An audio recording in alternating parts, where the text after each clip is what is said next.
नमस्कार, जय हिंद, जय भारत। स्वागत है आप सभी का। आज हम जिलेवार सीरीज में चर्चा करने वाले हैं मध्य प्रदेश के पश्चिमी क्षेत्र पर स्थित झाबुआ जिला। जी हाँ, आपने झाबुआ जिले के बारे में कई बार सुना होगा, कई बार पढ़ा भी होगा कि भगोरिया के लिए प्रसिद्ध है झाबुआ जिला। झाबुआ अलीराजपुर वैसे दो जिले हैं, बहुत ही ज्यादा प्रसिद्ध है भगोरिया कल्चर के लिए। तो लेक्चर में आप बहुत डिटेल में पढ़ पाएंगे कि भगोरिया क्या है, उसके बारे में आपको अच्छी जानकारी यहाँ पर प्राप्त होगी। तो सबसे पहले झाबुआ जिले के बारे में हम समझ लेते हैं कि क्या है झाबुआ जिला। चलिए क्लास को आगे बढ़ाते हैं और समझते हैं क्या है झाबुआ जिला। सबसे पहले झाबुआ जिले की चर्चा करें। एक सामान्य जानकारी की अगर हम बात करें यहाँ पर कि झाबुआ मध्य प्रदेश में पश्चिम में कहां पर स्थित है, तो झाबुआ की लोकेशन अगर आप देखेंगे तो यह झाबुआ जिला है जो पश्चिम में स्थित है। अब झाबुआ जिले की सीमा राजस्थान के कौन से जिले के साथ है, तो यहाँ पर बांसवाड़ा है और दाहोद जो कि गुजरात का है। इसके अलावा मध्य प्रदेश के 3 जिलों के साथ अपनी सीमा को साझा करता है, यहाँ पर रतलाम के साथ, धार के साथ और धार के साथ वह अलीराजपुर के साथ। तो इस तरह से अपनी सीमाओं को साझा करता है झाबुआ जिला, जो बहुत ही महत्वपूर्ण डिस्ट्रिक्ट हो जाता है। आपने कई बार पढ़ा होगा कि भील जनजाति का जो सकेंद्रन है वो पश्चिम दिशा की ओर है, यानी कि पश्चिमी क्षेत्र में अधिक जनसंख्या में निवासरत है भील जनजाति। तो अमेजिंग फैक्ट आपको पढ़ने को मिलेंगे यहाँ पर भील जनजाति को लेकर। तो चलिए झाबुआ जिले को आगे लेके चलते हैं, झाबुआ की विशेष जानकारियां जुटाते हैं जहां से आपसे क्वेश्चंस पूछे जा सकते हैं।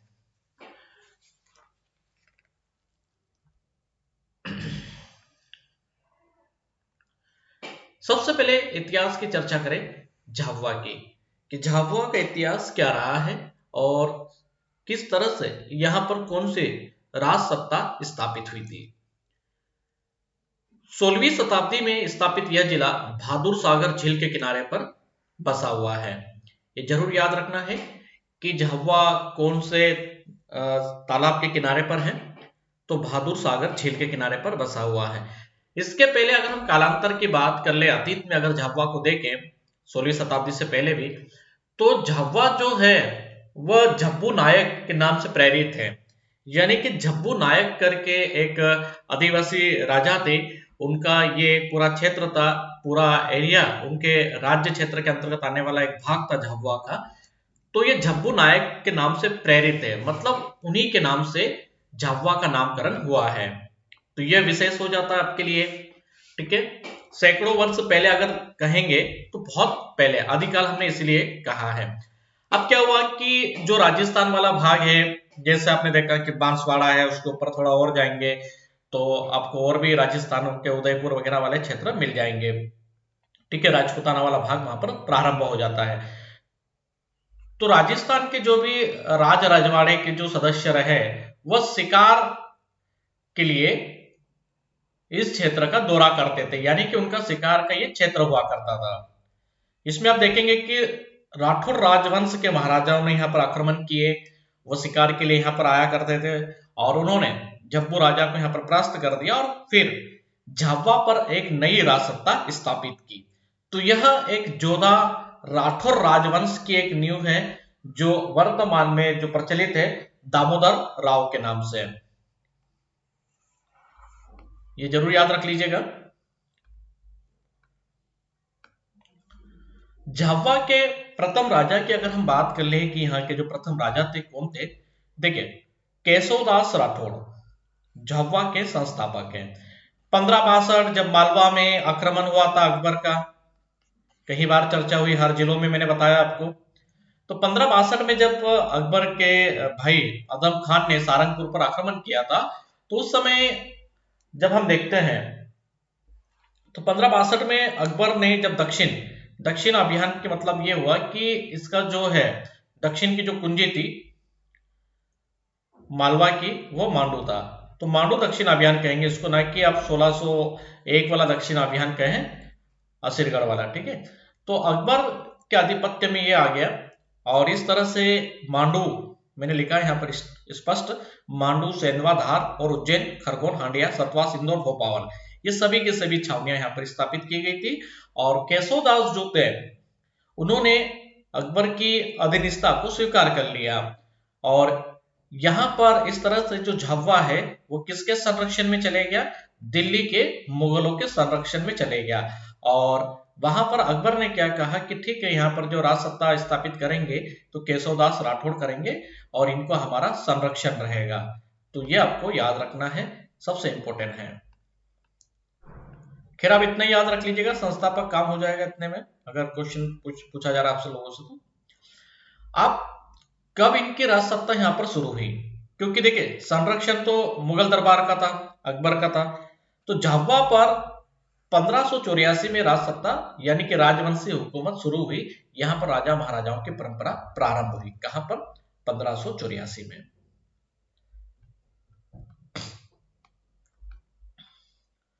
अब झाबुआ प्रिंसली स्टेट की अगर हम बात कर लें तो 1927 में जो झाबुआ था उस समय का, ये ब्रिटिश राज के दौरान भोपावर छावनी। अब भोपावर छावनी कहां पड़ती है? देखिए, भोपावर छावनी कहीं और नहीं पड़ती है। भोपावर छावनी प्रदेश में बहुत ही महत्वपूर्ण छावनियों की श्रेणी में आती है। ठीक है, तो ये जो छावनी थी आपकी, ये धार डिस्ट्रिक्ट के सरदारपुर में थी। कहां पर थी? वर्तमान का जो धार जिला है, सरदारपुर है, उसी के पास है भोपावर।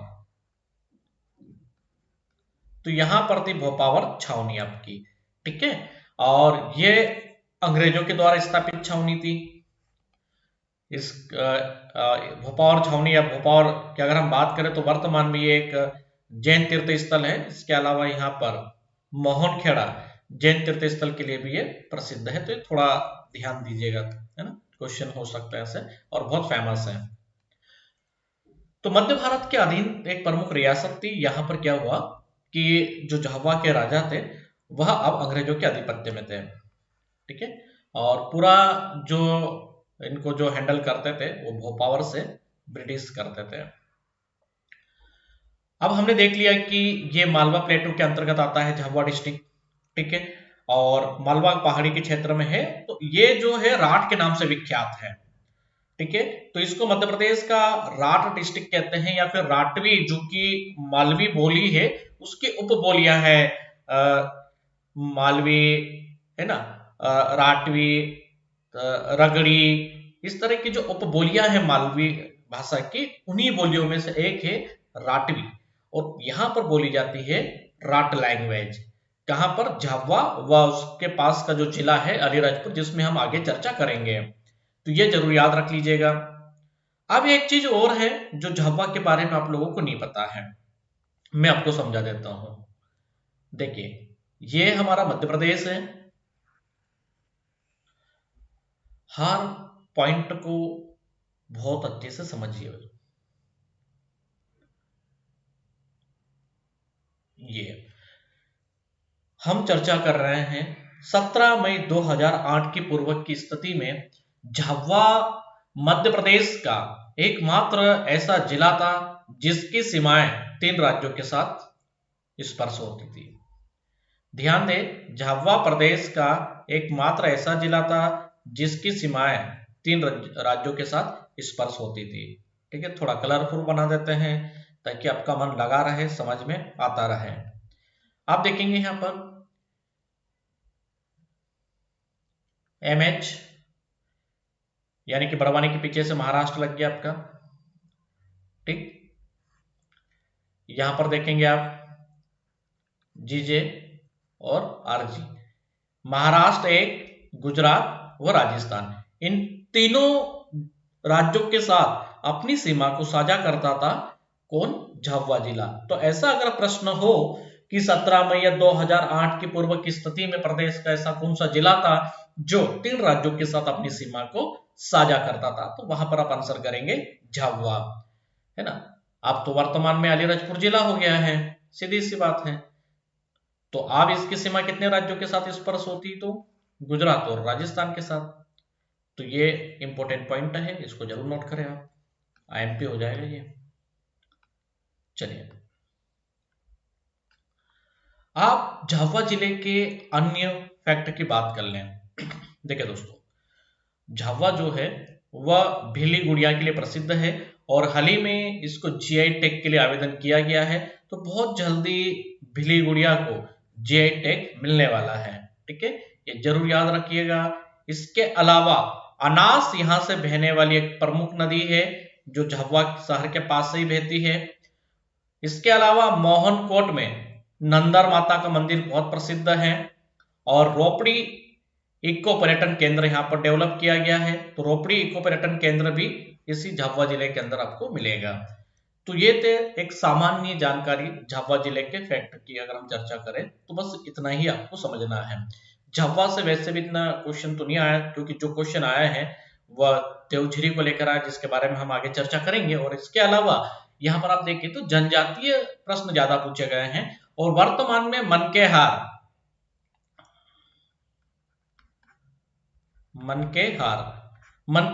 एक नेकलेस होता है जो यहां पर भील जनजाति के द्वारा तैयार किया जाता है। तो ये जरूर याद रखना। आपके मन में बिल्कुल एक चीज और आ रही होगी कि सर पिथौरा पेंटिंग्स के बारे में कब बताएंगे, तो कंटिन्यू रहिए। जितना आप सोच रहे हैं उससे कहीं ज्यादा इस लेक्चर के अंदर मैं आपको बताने वाला हूं।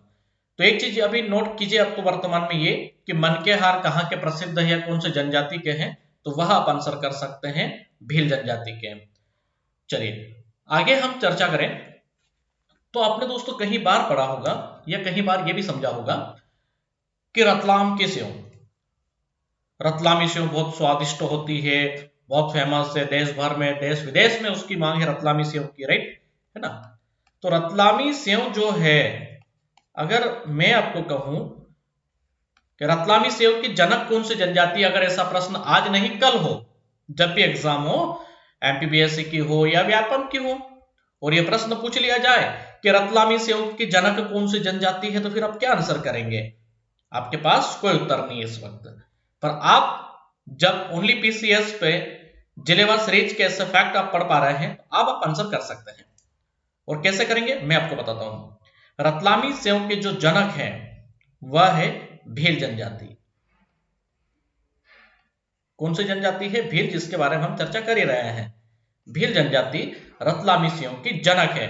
भील जनजाति की ये जो सेव है भिलड़ी सेव के नाम से प्रसिद्ध रही। क्या कहते हैं इसको? भिलड़ी सेव, भिलड़ी, भीलड़ी, क्या बोलते हैं इसको? भिलड़ी सेव। ठीक है। सामान्य झाबुआ जिले के अंदर जो वर्तमान में जो शब्द अपनाए जाते हैं या झाबुआ के अलावा जो बड़वानी है, खंडवा खरगोन का जो एरिया है जहां पर भील जनजाति निवास करती है, झाबुआ वगैरह अलीराजपुर वाला भाग, रतलाम वाला क्षेत्र, तो वर्तमान में इनको जो सेव होती है, हम क्या बोलते हैं कि सेव खाना है वगैरह वगैरह, ये खारिया बोलते हैं, खारिया। ये भी जरा याद रख लीजिएगा, खारिया क्या बोलते हैं वर्तमान में? खारिया। और इनका जो प्रिय मिष्ठान है वो जलेबी है, ये भी आपको पता होना चाहिए। खैर ये बेसिक जानकारी है, इंपॉर्टेंट पॉइंट तो आपको अभी मिल गया है रतलामी सेव, जिसको 2018 में जेटेक दिया गया था। तो इसकी जनक कौन सी, अगर ऐसा प्रश्न आए तो आप निसंदेह ही यहाँ पर उत्तर दे सकते हैं भील जनजाति। आप भूरीबाई के बारे में हम चर्चा कर लेते हैं। 2021 पद्मश्री अवार्ड से सम्मानित भूरीबाई, जिनके बारे में आपने कई बार पढ़ा होगा। तो इन्होंने अपने कैनवास पर जो है पिथौरा पेंटिंग्स को जो उतारा है, और इनका जो कल्चर रहा है, लाइफ एंड कल्चर, अगर हम इनकी बात करें तो 40 सालों का एक लंबा टाइम पीरियड इन्होंने यहाँ पर बिताया है। इन्होंने अपनी पेंटिंग्स में क्या बताया है ये किसी ने जानने की कोशिश नहीं की है। भूरीबाई जो है वह झाबुआ जिले के पिटोल की रहने वाली है मूलतः, ये आपको पता होना चाहिए। कहाँ की है? पिटोल, जो कि अलीराजपुर और झाबुआ की सीमा पर है, परंतु वर्तमान का जो जिला है उसका झाबुआ ही लगता है। तो पिटोल जिला झाबुआ याद रखेंगे आप। और वर्तमान में इनका जो निवास क्षेत्र है, जो रहती हैं अभी, वह भोपाल में है। छोटी सी उम्र में भूरीबाई ने अपने जीवन का एक कह सकते हैं कि बड़े उतार चढ़ाव देखा, और वह मजदूरी के लिए किस तरह से वो जंगल से लकड़ियां काट के लाते थे, ट्रेन में किस तरह से बेचने जाती थी, या फिर जो ट्रेन रुकती थी वहां पर लकड़ियों की बल्लियों को टांग दिया जाता था, और उससे गुजरात या आसपास के जो जिले हैं वहां पर वो बेचने के लिए जाया करती थी। तो सारी चीजें जो अपनी लाइफ स्टाइल जो थी और जो उन्होंने स्ट्रगल किया उसको एक कैनवास पर उतार दिया था पिथोरा पेंटिंग्स में, इसलिए बहुत ज्यादा फेमस हुई भूरी बाई। और इन्हीं की पेंटिंग्स को आप सभी को पता है कि पद्मश्री अवार्ड से सम्मानित किया गया है। एक चीज और है कि पिथोरा पेंटिंग के जनक कौन है, अगर यह प्रश्न हो तो मुझे लगता है कि आप सब भूरीबाई आंसर करेंगे। फिर मैं आपको ये कहूंगा कि भूरीबाई आंसर ना करते हुए आपको जो जनक अगर पूछा जा रहा है तो इसके लिए आपको एक ही उत्तर देना चाहिए, वो है फेमाबाई फलिया। हाल ही में उनका निधन हो गया है, फेमाबाई फलिया, ये जनक है इसके। ठीक है, हम जनक की बात कर रहे हैं ना, जो सबसे पहले पेंटिंग्स वगैरह बनाते थे। तो ये आपको याद रखना चाहिए, भूरीबाई को लेकर बहुत अच्छे से आप यहाँ पर समझ लीजिए। ठीक है, क्वेश्चन जरूर होगा। तो ये है भूरीबाई। आप पिथोरा पेंटिंग में क्या होता है वो आपको पढ़ने को मिलेगा। ठीक है, बने रहिए क्लास में। अभी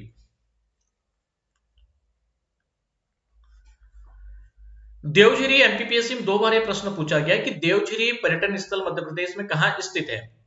तो ये अहमदाबाद इंदौर स्टेट हाईवे है, वहां पर ये सुनार नदी के किनारे पर है।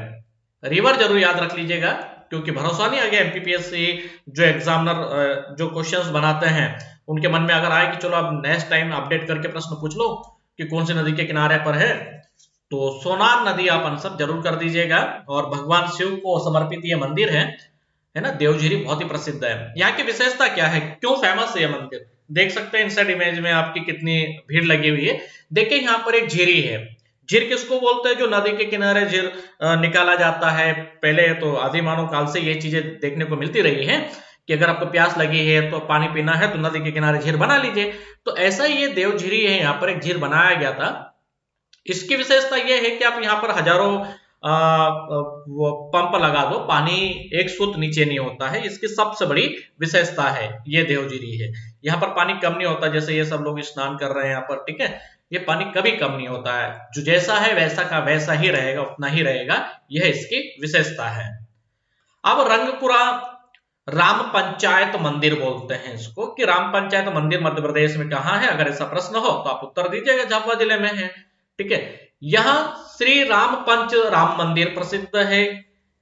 123 वर्ष पुराना ये मंदिर इनसाइड इमेज में आप देख सकते हैं। यहां पर क्या है, इसका जो निर्माण है 1894 में राव बहादुर भिक्काजी ने करवाया था। ठीक है, तो ये जरूर याद रख लीजिएगा। यहाँ पर मतलब बीच में भगवान राम बैठे हैं, ऐसे दूसरे भगवान है, इसलिए यहाँ पर पंचायतन राम पंचायतन मंदिर कहते हैं इसको।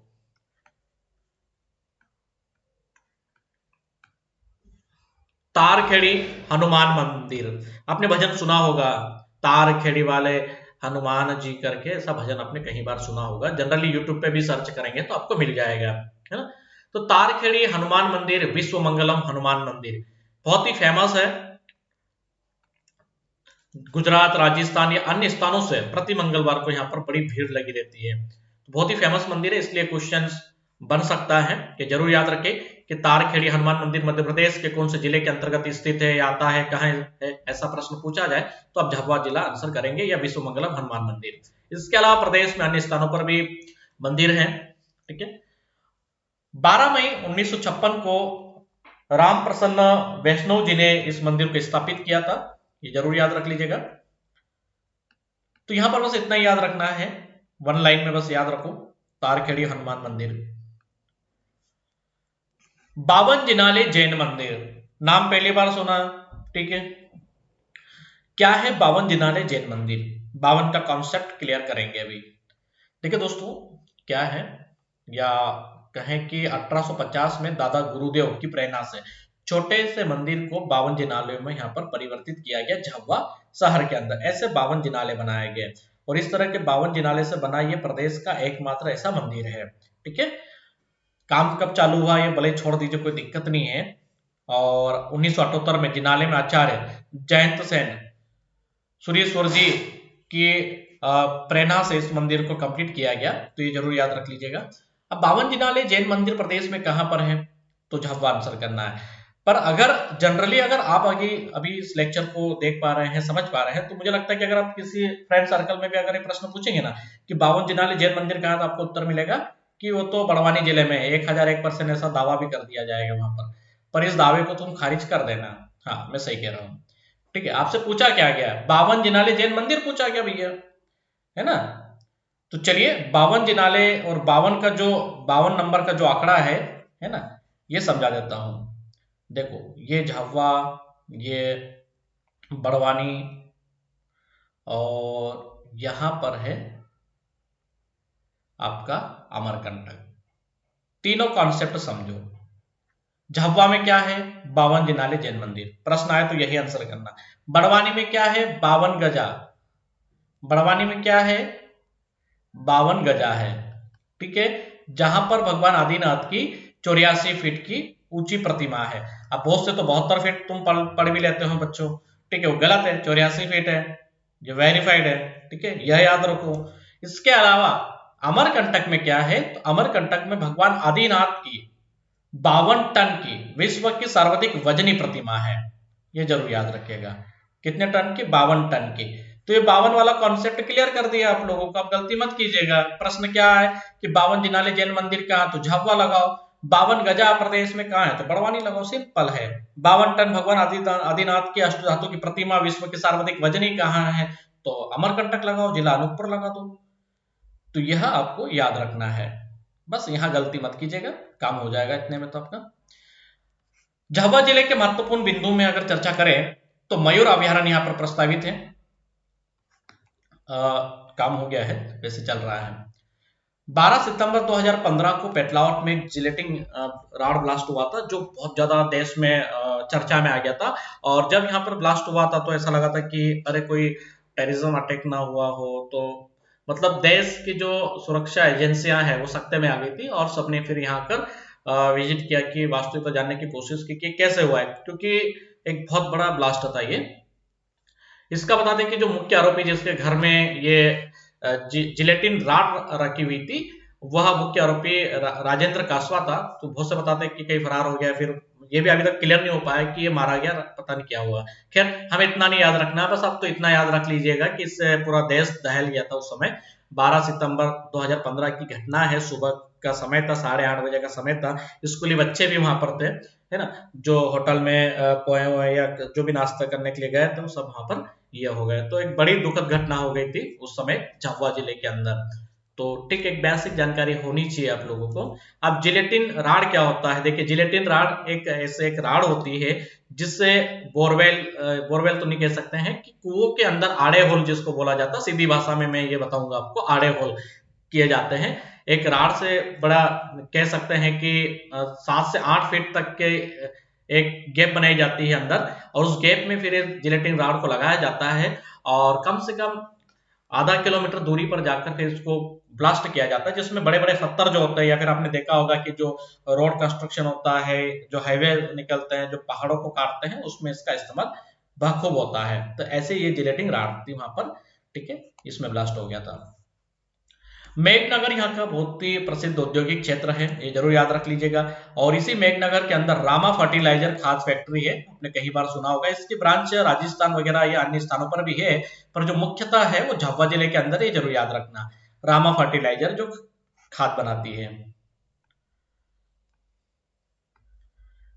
पेटलावत मध्य प्रदेश का पहला ऐसा खेल परिसर है जहां खेलो इंडिया का सेंटर स्थापित किया गया है, ये आपको याद रखना। और वर्तमान में खेलो इंडिया स्कीम के तहत फीडर सेंटर को यहाँ पर स्वीकृति दी गई है। तीर अंदाजी एकेडमी यहाँ पर खोली जा रही है, एक जबलपुर में है और दूसरी आप झाबुआ में हो गई, तो ये जरूर याद रख लीजिएगा।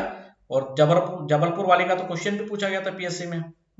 अब सेकंडली ये क्वेश्चन हो सकता है कि भैया कहां पर है ना, तो आप आंसर करेंगे आप झाबुआ जिले के पेटलावद में।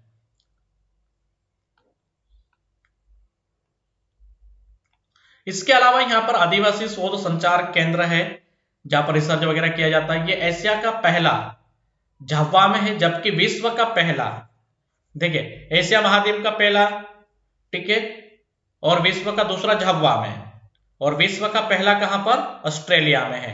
ये जरूर याद रखना है आपको। यहां पर इसके अलावा रेल कोच फैक्ट्री प्रस्तावित, ये देख लीजिएगा। रॉक फॉस्फेट का सर्वाधिक उत्पादन होता है यहाँ पर। पर वर्तमान में अगर मैं आपको बताऊं कि रॉक फॉस्फेट का सर्वाधिक जो उत्पादन या उत्पादित जिला जो है वो अब झाबुआ नहीं रहा है। ठीक है, अगर यहाँ पर आप अपडेट नहीं है तो मैं कहूंगा कि आप अपडेट हो जाइए, थोड़ी रिपोर्ट पढ़ा करिए, या फिर इस तरह के ओनली पीसीएस पे जो जिलेवार सीरीज हमारी चल रही है इसको आप मिस ना करें। और मैं कहूंगा अपने दोस्तों के साथ बिल्कुल हमारे ओनली पीसीएस यूट्यूब चैनल की लिंक शेयर करें, ताकि उन्हें भी पता चले कि किस तरह से एक वेरीफाइड कंटेंट पढ़ना चाहिए, जिससे बड़ी आसानी होगी किसी भी एग्जाम को क्रैक करने में। चलिए आगे बढ़ते हैं। अब रॉक फॉस्फेट की चर्चा कर ले यहाँ पर, तो वर्तमान में अगर हम देखें 2017 और 18 में एक रिपोर्ट आई। इस रिपोर्ट के तहत वर्तमान में रॉक फॉस्फेट का जो सर्वाधिक उत्पादित जिला है वह सागर मध्य प्रदेश है। ठीक है, जबकि आप क्या पढ़ रहे हो, आप तो झाबुआ पढ़ रहे हो, गलत पढ़ रहे हो, सुधार करो, अपडेट करो। दूसरे नंबर पर जो आता है वो छतरपुर है वर्तमान में। ठीक है, तीसरे नंबर पर जो आता है आप झाबुआ आता है। तो रॉक फॉस्फेट का सर्वाधिक उत्पादक जिला जो है सागर है, सेकंड पर छतरपुर है, तीसरे पर झाबुआ है। और अगर कहे कि 2014 में निमाड़ का जो है पश्चिमी निमाड़ का खरगोन, वहां पर भी रॉक फॉस्फेट के खनिज खोजे गए हैं खरगोन जिले में। तो यह अपडेट है, आप जरूर याद रख लीजिएगा इसको। चलिए आगे बढ़े। यहां पर हाथीपावा बहुत ही प्रसिद्ध पहाड़ी है। देश भर के मैनेजमेंट में एमबीए करने वाले बड़ी बड़ी कॉलेज के जो विद्यार्थी है वह झाबुआ विजिट करते हैं। यह देखने के लिए आते हैं कि किस तरह से एक बंजर पहाड़ी पर, और एक रिकॉल होती है, एक कॉल पे ही 20,000 आदिवासी एक साथ वृक्षारोपण करते हैं। अब तो संख्या और बढ़ गई है, ठीक है, 40,000 के ऊपर जा चुकी है। तो हाथीपावा पहाड़ी बहुत ही प्रसिद्ध है, झाबुआ शहर के जस्ट पास में है। किस तरह से, इस तरह से देखिए पौधारोपण किया जाता है, और आप वर्तमान का जो आप देख पा रहे हैं किस तरह से हरा भरा कर दिया गया है इसको। तो हलमा होता है, हलमा क्या होता है चलिए मैं समझाता हूं। हलमा भील जनजाति की एक महान परंपरा है। ठीक है, इसमें होता यह है कि जब आदिवासी संकट में होते हैं या जब वर्षा अच्छी नहीं होती है, ठीक है, काजल माता को भी एक रिकॉल की जाती है जो उनकी देवी है। ठीक है, बाप बूढ़ा को भी आमंत्रित किया जाता है। तो वहां पर हलमा किया जाता है, जहां पर सभी आदिवासी उस क्षेत्र के इस पहाड़ी पर एकत्रित होते हैं और एक साथ यहाँ पर वृक्षारोपण करते हैं।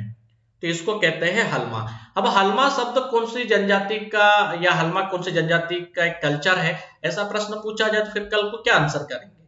तो आपको आंसर करना चाहिए कि भील जनजाति में यह परंपरा है, यानी कि वृक्षारोपण की एक प्राचीन परंपरा भील जनजाति में आपको देखने को मिल जाएगी।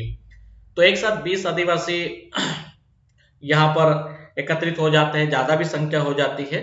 खैर संख्या इतना मायने तो नहीं रखेगी, बस इतना जरूर याद रख लीजिएगा हलमा वाला। और ये 40 से 50,000 तक की जल संरचना बनाते हैं। इसी की वजह से मध्य प्रदेश में जलग्रहण मिशन में सबसे सफल जिला रहा है झाबुआ। तो देखिए कितना बढ़िया एक क्वेश्चन और बन गया आपका। सबसे कम एससी जनसंख्या भी यहीं पर देखने को मिलेगी आपको झाबुआ में। तो बेसिक है, इतना तो आपको पता होगा। चलिए आप चर्चा करते हैं भंगोरिया उत्सव उर्फ भंगोर की। देखिए भगोरिया को लेकर एक चीज याद आ रही है, आपने कहीं बार सुना होगा और समझा भी होगा कि भगोरिया को लेकर एक गीत प्रसिद्ध है। एक बहन अपने भाई से अनुरोध करती है, या कह सकती है कि रिक्वेस्ट करती है, इस गीत के माध्यम से मैं जो आपको बता रहा हूं। देखिए हमारा उद्देश्य वास्तविकता से आपको अवगत कराना। मध्य प्रदेश की जो जितनी भी जनजाति है, क्योंकि जनजाति से बहुत ज्यादा प्रश्न पूछे जाते हैं एमपीपीएससी और कोई सी भी एग्जाम हो, या इंटरव्यू तक जाते हैं ये क्वेश्चन, तो इंटरव्यू में भी पूछ लिए जाते हैं और बहुत अधिक पूछे जाते हैं। तो आपके काम की चीज है, यहाँ पर हम कोई वो नहीं कर रहे हैं कि कोई अंताक्षरी वाला प्रोग्राम नहीं है। यहाँ पर उनके जो बोल है, जो वास्तविकता है, जो भावनाएं निकल कर आ रही है बहन की भगोरे में जाने की, उसको मैं प्रकट कर रहा हूं। तो ध्यान पूर्वक उसको सुनिए और समझिए। इसका मैं हिंदी अनुवाद जरूर करूंगा। तो चलिए शुरू करते हैं। तो बहन किस तरह से रिक्वेस्ट करती है अपने भाई से भगोरिया में जाने की, ध्यान पूर्वक सुनिए। भाया काउल्या लाइट जी, काउल्या पेरी न में त भगरो देखने जासी। भाया काउल्या लाइट जी, काउल्या पेरी न में त भगरो देखने जासी। भगरियो देखी न में तो इतनी इटला सिवाया कावल्या लाइद जी। इस गीत के माध्यम से, जो कि भील जनजाति का एक गीत है, जिसको मैंने भील जनजाति में ही पूरी उनकी भाषा में ही ये आपको गाकर समझाया। इसमें एक बहन अपने भाई से रिक्वेस्ट करती है कि भैया मुझे कावलिया मीन्स जो चूड़ियां होती है इस तरह की, ठीक है, कंगन जिनको हम कहेंगे, कि कंगन ला दीजिए। कंगन पहनकर मैं भगोरिया देखने जाऊंगी और भगोरिया में जाके खूब इटलाऊंगी, मतलब खूब घूमूंगी फिरूंगी, खूब देखूंगी भगोरिया को। तो इस तरह से एक अच्छा कल्चर जो है मध्य प्रदेश में नहीं अपितु विश्व का एक जीवित कल्चर जो है भगोरिया आपको देखने को मिल जाता है मध्य प्रदेश में, मालवा और निमाड़ अंचल में। इसके अलावा प्रदेश के अन्य क्षेत्रों में भी होता है, पर जो प्रसिद्ध है वह झाबुआ और अलीराजपुर का ज्यादा फेमस है। अब भगोरिया उत्सव को लेकर जिस तरह से भ्रांतियां मध्य प्रदेश में कुछ डाल दी गई है, कापी किताबों के माध्यम से या कहीं और अन्य स्रोतों के माध्यम से अब तक पहुंचा दी गई है। अभी खुद को पता होना चाहिए कि जब आप एमपीपीएससी की तैयारी कर रहे हैं, एक प्रशासनिक अधिकारी पद की ओर आप अग्रसर हो रहे हैं, तो आप कैसे कहेंगे कि अपहरण विवाह है, राइट? आपने कहीं आपके पुस्तकों में लिखा भी होगा कि भगोरिया को अपहरण विवाह कहा जाता है। अपहरण का मतलब यह होता है कि किसी एक धारा लगती है आईपीएस की, अगर आप इन चीजों को समझते हैं तो उन धाराओं का यहाँ पर कितना इंटरफेयर है और इसकी क्या प्रमाणिकता है कि कितनी लड़कियों का अपहरण हुआ। क्या केंद्र सरकार और राज्य सरकार या उस क्षेत्र पर निवास करने वाला जन समुदाय या अन्य समुदाय के लोग क्या इस तरह के उत्सव की अनुमति प्रदान करेंगे कि उनके क्षेत्र में ऐसा हो कि लड़कियों का अपहरण हो जाए? तो इसको कैसे परिभाषित कर सकते हैं कि बढ़िया कल्चर को अपहरण विवाह से? तो मैं कहूंगा कि ये गलत है। अगर ऐसा पढ़ रहे हैं तो आप खुद सोचिए कि आप एमपीपीएससी की तैयारी करने जा रहे हो, क्या पढ़ रहे हो? अपहरण विवाह? अरे भाई ऐसा नहीं है, ठीक है। आइए इसके वास्तविकता से अवगत हुई है भगोरे की आप आज। मध्य प्रदेश में अगर हम चर्चा करें तो मध्य प्रदेश में मालवा निमाड़ अंचल के अंदर, मालवा निमाड़ अंचल के अंदर 150 स्थानों पर रजिस्टर्ड भगोरे लगते हैं। रजिस्टर्ड का मतलब यह है कि जिला प्रशासन की अनुमति से भगोरिया का आयोजन किया जाता है। मालवा निमाड़ की बात कर रहा हूं मैं, रजिस्टर्ड है। और जितने भी स्थानीय जिला प्रशासन या वहां के जो क्षेत्र में लगते हैं, जो हाट का दिन होता है उसी दिन भगोरिया लगता है। वहां पर कितने रिकॉर्ड है लड़कियों के अपहरण के, या उनसे पूछिए जिन्होंने आपको ये बताया, राइट? जिन्होंने आपको ये बता दिया कि अपहरण विवाह, उनसे जरूर पूछेगा कि कितनी लड़कियों के अपहरण हुए, कितनी न्यूज चली है, कितने पेपर्स में आया है। कोई भी अपनी बहन बिटिया को ऐसे पर्व में जाने की अनुमति देंगे जहां पर उनको कोई भी भगा ले जाए? फिर दूसरी धारणा बना दी वैलेंटाइन डे। क्या होता है वैलेंटाइन डे? वैलेंटाइन डे भारतीय कल्चर में तो है ही नहीं, है ना? वह एक विदेशी शब्द है। हर किसी कंट्री का अपना अलग अलग कल्चर होता है, ठीक है। सो स्वतंत्र है, सब अपना सेलिब्रेट करते हैं, कोई दिक्कत नहीं है। पर तुम एक कल्चर को इस तरह से बताओगे कि वो वैलेंटाइन डे है, तो कोई वैलेंटाइन डे नहीं है ये, ठीक है। वैलेंटाइन डे में कोई लड़का लड़की अपने माता पिता को साथ में लेके नहीं जा रहे हैं, है ना। और यहाँ पर क्या होता है कि रिश्ते पूर्व में ही तय हो जाते हैं और लड़की अपने माता पिता की अनुमति से भगोरे में जाती है, उसके भाई की अनुमति से भगोरे में जाती है। लड़का भी अपने माता पिता की अनुमति से भगोरे में प्रवेश करता है, भगोरे में नाच गाना करता है और उनके पूर्वज भी वहां पर मौजूद होते हैं। और भगोरे की शुरुआत ही स्थानीय जो पुलिस थाना होता है वहीं से होती है, वहां के जो प्रशासनिक अधिकारी होते हैं उनकी अनुमति से होता है। आपने कहीं बार न्यूज में पढ़ा होगा कि श्रीमान कलेक्टर महोदय साहब ने वहां पर भगोरे में ढोल बजाया, उसका उत्साहवर्धन किया, उसकी शुरुआत की। तो क्या ऐसे जब सरकार इस तरह से प्रमोट करती है, क्या सरकार ऐसे अपहरण विवाहों को प्रमोट करेगी? मैं कहूंगा कतई नहीं करेगी, और हम खुद ही नहीं चाहेंगे कि ऐसा कुछ हो, ठीक है। तो ये जो भ्रांति आपके मन में डाल दी गई थी, इस भ्रांति को आज आप तोड़ दीजिए, ओके।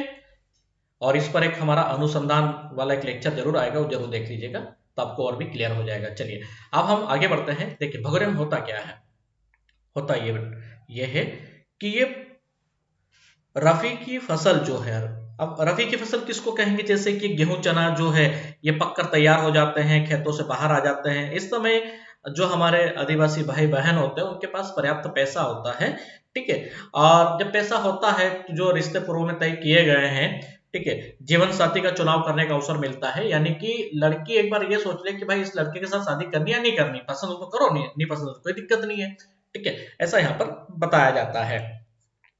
अब क्या होता है कि लड़की जो है वह उस लड़के को पहले से ही जानती है, यानी कि जब वो लड़का देखने आया था, पूर्व में जब रिश्ता तय किया गया तो वो एक दूसरे को जानते हैं, तभी तो उसके साथ वो भगोरे में घूमे फिरेगी, तभी तो वो समझेगी। अरे ये तो एक इतना बढ़िया कल्चर है दुनिया का, जिसमें ये बताया जाता है कि लड़का लड़की एक दूसरे को समझ लें, क्या, क्योंकि उनको जीवन भर साथ रहना है। तो सज धज कर, बहुत अच्छे से तैयार होकर, तीर तलवारों से लैस होकर, है ना, जो हाट वाला दिन होता है, जो गांव होता है, जो भी नजदीकी, वहां पर पहुंच जाते हैं और फिर ये पर्व शुरू होता है और फिर कहलाता है हमारा भगोरिया उत्सव उर्फ भंगुर, क्योंकि भंगुर गांव जो झाबुआ का है वहीं से इसकी उत्पत्ति है। तो ये जरूर याद रखना है आपको, इसीलिए भंगुर का। अब बहुत सारी किद्वंतियां भी हैं भंगुरे को लेकर। अब किद्वंतियां ये हैं कि भंगुरे की शुरुआत कैसे हुई। कई बार तो ये कहा जाता है कि जो भंगुर राजा थे, है ना, भंगुर नायक जो थे, उनके गांव से इसका अकाल पड़ा था एक बार, तो उन्होंने भगवान शिव की आराधना की थी और उनको उनकी आराधना में इस तरह के पर्व का आयोजन किया गया, जिसमें शिव पार्वती का एक रूप भी दिखाया गया है। तो इतना बढ़िया कल्चर है। फिर एक चीज ये है कि लड़का लड़की को गुलाल लगा देगा तो बोले वो उसकी शादी हो गई। अरे भाई ऐसे कैसे, चलो आप आ जाइए भगोरिया देखने, हम चले जाए भगोरिया देखने, तुम आ जाओ हम आ जाए, सब ठीक है। एक बात ये, जब हम भगोरिया देख रहे हैं, ठीक है, अब कोई भी लड़की आकर तुमको लगा दे गुलाल, तो क्या तुम्हारी शादी को हम एक्सेप्ट कर लें, मान ले? लड़कियों को कैसे पता चलेगा कि वो शादीशुदा है या नहीं है? या कोई भी जिसकी उम्र 40 साल है वो 22 साल वाली लड़की को जाकर गुलाल लगा देगा तो क्या उसके साथ उसके माता पिता शादी कर देंगे? वो भले कुछ नहीं करता हो, उसका सेवन किस चीज का रहा हो, क्या उसका बैकग्राउंड में कुछ नहीं है, ऐसा नहीं होता है ना, कि चाहे जब गए, ये स्वीकृति तब मिलती है जब, मैंने कहा ना, कि पूर्व में ही विवाह जो है वो तय किए जाते हैं संबंध। लड़की को बता दिया जाता है कि लड़का है, भाई बेटी तो तेरे को पसंद हो तो शादी करो, लड़के को भी बता दे तेरे को पसंद हो तो शादी करो, नहीं कोई दिक्कत नहीं है। फिर वो साथ में घूमते हैं, डिसीजन लेते हैं कि हाँ हम अब जीवन भर साथ रह सकते हैं। तब लड़की जो है ना, गुलाल लेकर जब निकलते हैं तो लड़की जो है वह लड़के के हाथ से गुड़ मांजन जब खा लेती है, ठीक है, या माथे पर जब तिलक लगा देती है, तो इसकी पूर्व स्वीकृति मिल जाती है। और जब वो डेरे में जो रहते हैं उनके माता पिता वहां पर जाते हैं, उनका आशीर्वाद लेते हैं कि हाँ हम जीवन भर साथ रहेंगे और हमने डिसीजन ले लिया कि अब हम शादी कर लेंगे, है ना। पर तुम ये कहो कि गुलाल लगा देने से शादी हो जाएगी, तो मुझे लगता है कि इससे हस्पत कुछ चीज होगी भी नहीं, अगर तुम ऐसा पढ़ भी रहे हो तो, है ना, कि गुलाल लगाने से शादी हो जाएगी। अरे सोचने वाली बात है भाई। कोई भी आके किसी भी लड़की को गुलाल लगा दे, सुंदर लड़की को, तो क्या उसके साथ शादी हो गई? ऐसा नहीं है, रिश्ते पूर्व में तय होते हैं। तो कल्चर कभी भी पढ़ते हैं आप, या मैं कहूंगा कि भील जनजाति इसलिए विशेष हो जाती है कि एमपीपीएससी में हमेशा भील जनजाति को लेकर प्रश्न पूछे गए हैं और हमेशा पूछे जाते रहेंगे, है ना। तो आप काफी अच्छे से यहाँ पर पढ़ पा रहे हो ओनली पीसीएस के माध्यम से। तो बने रहें इस लेक्चर में आगे। क्या होता है भंगुरिया, ठीक है, कड़कनाथ में अभी नहीं जाते, भंगुरिया की प्रोसेस समझ लीजिए। ये 7 दिनों की एक प्रोसेस है। कितने दिनों की? 7 दिनों की एक प्रक्रिया है, ठीक है। केवड़ी का फूल खिलता है तो भगोरे की शुरुआत हो जाएगी। ओके। होता क्या है, पहला जो त्योहार होता है उस दिन खरीदी की जाती है, मतलब पहला जो दिन होता है उसको हम बोलते हैं त्योहारा। दूसरा जो होता है उसको बोलते हैं भंगोरिया, जिसमें सब घर वाले सदस्य जाएंगे। तीसरा जो होता है उजारिया, ठीक है। इसमें क्या है कि भगोरिया त्योहार है, मतलब बाजार करके ले आए, फिर भगोरिया में गए सज धज कर, है ना, तभी तो कपड़े वपड़े पहन के जाओगे आप, है ना। उजारिया, उजारिया के मतलब कि समापन हो गया, लड़की के माता पिता भी जाएंगे लड़के के यहाँ, जो भी उनका लेन देन है जो भी वो कर लेंगे, जिसको कह सकते हैं कि लड़का लड़की का जो विवाह है वो दहेजा के नाम से भी प्रसिद्ध है। एक छोटी परंपरा है जिसमें छोटा सा एक अनुदान दिया जाता है, दहेजा। तो दहेजा प्रथा भी इसी को कहते हैं, ठीक है, या फिर इसको झगड़ा तोड़ना प्रथा भी कहा जाता है। तो इसमें आप बस इतना ही समझिए, यहाँ पर काफी अच्छे से क्लियर हो जाएगा आपको। तो ऐसी जो प्रक्रिया है फिर अगले दिन अप्लाई होती है, मतलब कंटिन्यू ये इस तरह से अप्लाई होती रहती है। और जो छठवां दिन होता है वो सभी को पता है कि होलिका दहन का दिन होता है। तो इस तरह से पूरा 7 दिनों की ये प्रक्रिया होती है जिसमें भगोरिया मनाया जाता है। और इसी के अंतर्गत अपने गोल गधेड़ो जो है वो इसी समय होता है गोल घेरा बनाकर एक बड़ा ड्रम्स लेकर एक व्यक्ति ड्रम बजाते रहता है, उसके आइट साइड जो घूमते हैं उसको गोल गधेड़ो कहा जाता है। ठीक है, तो उसमें उसको घेरे को तोड़ना होता है। तो ये है भगोरे की विशेषताएं। आशा और उम्मीद करूंगा कि भगोरे को लेकर जो आज कंटेंट आपको मिला है ना, तो काफी अच्छे से आप समझ गए होंगे। इसके अलावा जो यहाँ का इनका प्रिय मिष्ठान है भगोरे में, वो जलेबी है ना, जलेबी याद रखिएगा। खारा तो बता ही दिया मैंने आपको, तो ये बहुत बढ़िया है, जरूर याद रख लीजिएगा। झाबुआ जिला जब खत्म हो जाएगा उसके बाद हम जब पहनेंगे पढ़ेंगे अलीराजपुर जिले को, तो वहां पर बहुत सारी चीजें आपको क्लियर हो जाएगी।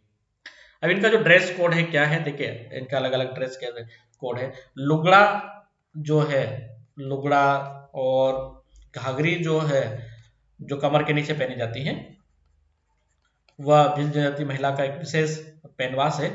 जबकि पुरुष जो होते हैं, वह पुरुष का लंगोट